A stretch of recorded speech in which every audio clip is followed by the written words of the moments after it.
ছবি দেখে যারা তেঁতুলের আচার ভাবছিলা তাদের জন্য ভিডিও নিয়ে আসলাম।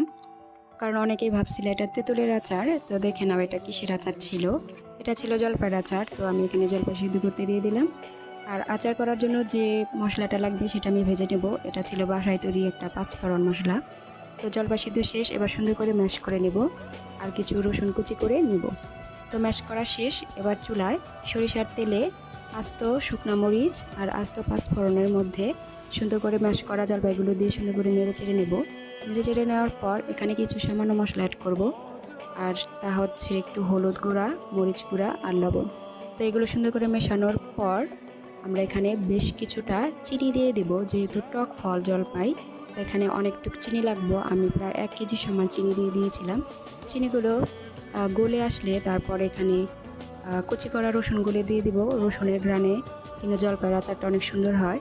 আর দিয়ে দিব বাসায় তৈরি পাঁচফোড়ন।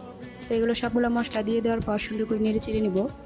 তো দেখা যাবে যে কালার চেঞ্জ হয়ে যাচ্ছে, আর এরকম কালার আসলেই আচার কিন্তু রেডি।